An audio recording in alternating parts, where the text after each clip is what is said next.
So good evening friends, welcome to my channel Edward Wings. And आज की video में हम जेके एसएसबी के बदलते नेचर के ऊपर बात कर रहे हैं। सुबह जो है मैंने वीडियो डाली थी, रात को ही जो है एक नया प्रपोजल जेके एसएसबी की तरफ से जो भेजा गया है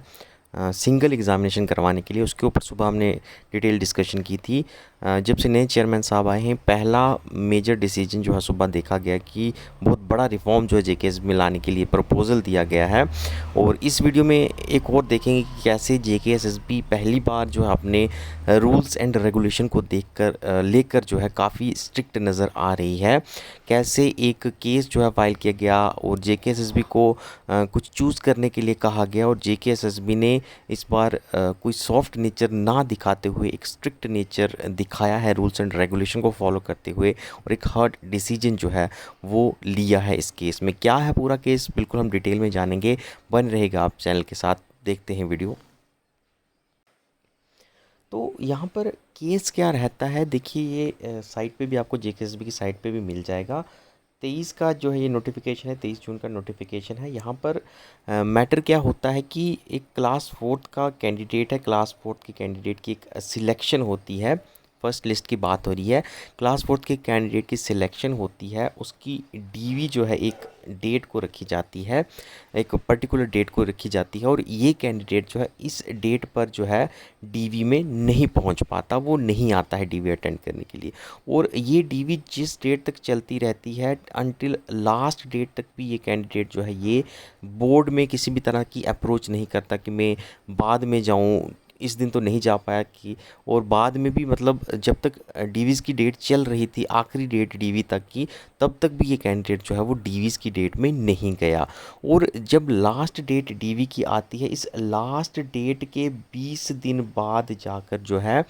ये जो कैंडिडेट जो कि सिलेक्टेड था, जो कि डीवी पूरी डीवीज़ में नहीं आया, और 20 दिन के बाद जो है ये कैंडिडेट जेकेएसएसबी को अप्रोच किए बिना जो है सीधा कैट में चला जाता है। कैट के अंदर जो है वो अपना जो है वो दर्द बयां करता है, और ये कहता है कैट को कि मैं जेकेएसएसबी में किसी तरह से नहीं जा पाया, तो मुझे जो है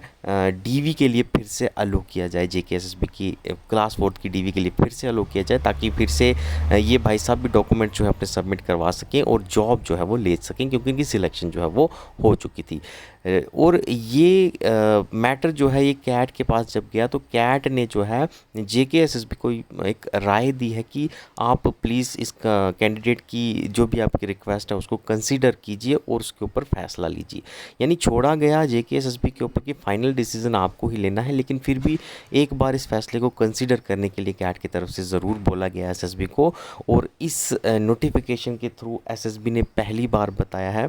पहले जब भी ऐसी कोई चीज़ होती थी तो एसएसबी जो है यूजुअल यही होता था कि एसएसबी अलो कर देती थी इन बच्चों को, फिर डीवी करवा के एक बच्चे को बुलाकर तो उनकी सिलेक्शन जो है वो कर देनी थी। लेकिन पहली बार ऐसा देखने को आया है कि जेकेएसएसबी ने कैट की डायरेक्शंस को मानते हुए इसकी प्रपोज़ल को मीटिंग में डिस्कस तो किया, लेकिन फाइनल डिसीजन ये लिया गया है कि इस कैंडिडेट को जो है अब दोबारा डीवी के लिए अलो नहीं किया जाएगा। तो एक स्ट्रिक्ट एक्शन जो है, एक स्ट्रिक्ट हम कह सकते हैं डिसीजन जो है जेकेएसपी की तरफ से लिया गया है, और ये चीज़ें कहीं ना कहीं रिफॉर्म्स की तरफ इशारा कर रही हैं, जेकेएसपी के बदलते नेचर की तरफ इशारा कर रही हैं। ऑल्दो काफ़ी सारी चीज़ें अभी भी लैक कर रही हैं जो कि ज़रूरत है।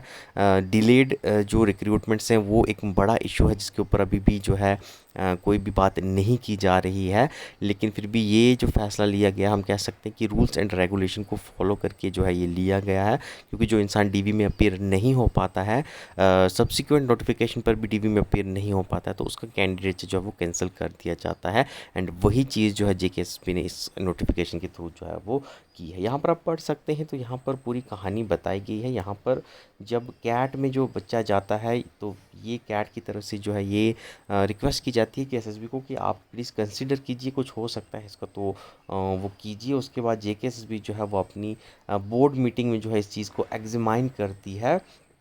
और जेकेएसपी ये मानती भी है कि ओपननेस एंड ट्रांसपेरेंसी जो है ये ज़रूर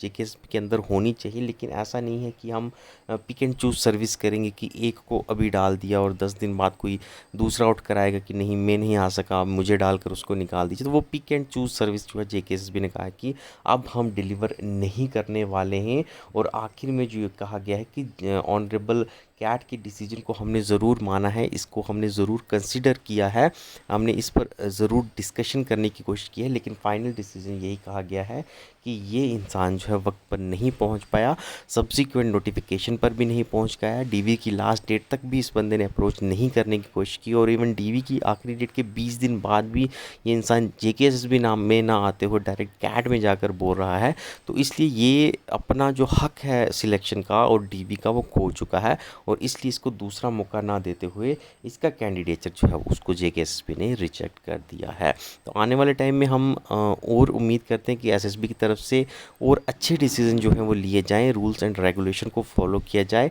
एग्ज़ाम जो है वो टाइम पर होने चाहिए, और जो भी मेजर रिफॉर्म्स हैं उन्हें जेकेएसपी जो है जल्दी अपनी नोटबुक्स में इंक्लूड करे। Thank you, have a nice day.